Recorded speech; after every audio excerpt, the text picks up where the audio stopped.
Et c'est son appréciation personnelle. Thierno Alassane Sall est quelqu'un que je respecte beaucoup, qui a quand même cheminé avec nous depuis la préhistoire de l'Alliance pour la République. Donc pour ses vaillants et brillants services qu'il a rendus déjà à l'Alliance pour la République et au président de la République, je lui en remercie infiniment.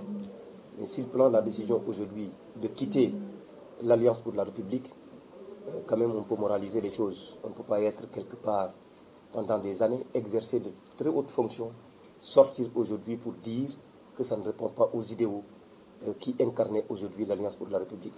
En tout cas, le leader de l'Alliance pour la République et le leader de Benno Bokk Yakaar, son Excellence le Président de la République, ne cesse de rappeler les valeurs qui incarnent et qui doivent incarner aujourd'hui la vie politique. Thierno Alassane Sall a pris un autre chemin, c'est son droit. Je lui souhaite bonne chance.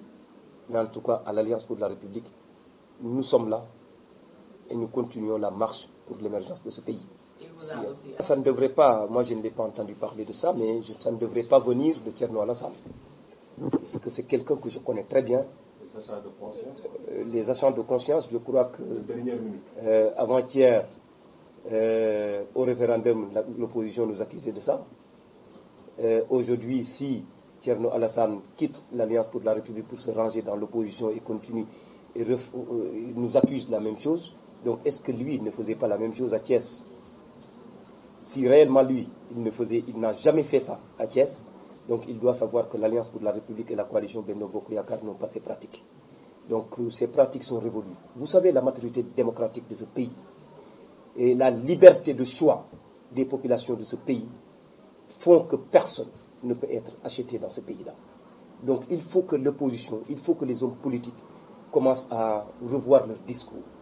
Il ne suffit pas tout simplement de ne plus être avec une mouvance, qu'il faut impérativement attaquer cette mouvance-là en créant, en manipulant, en essayant de manipuler les populations, en distillant de fausses informations. Ce n'est plus le discours qui est adapté aux populations, au niveau de maturité de la population sénégalaise.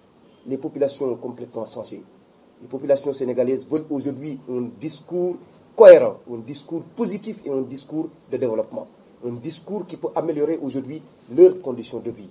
Et vous savez, notre coalition ne travaille que sur ce sillage-là. C'est travailler à améliorer les conditions de vie des populations au quotidien. Le plan Sénégal émergent en est une illustration parfaite et qui traduit partout, dans les secteurs et sous-secteurs, l'ensemble et qui prend l'ensemble des préoccupations des populations et à horizon 2035, qui sera réduit d'ailleurs pour l'émergence de notre pays.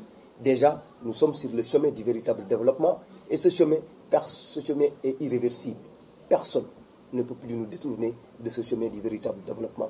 Quant à maintenant Thierno Alassane Sall pour ces allégations-là, ça ne concerne que lui-même qui fait des allégations et je ne crois même pas que ça vienne d'un homme comme Thierno Alassane Sall qui peut changer immédiatement puisqu'on a perdu un poste, ministériel, qu'aujourd'hui on doit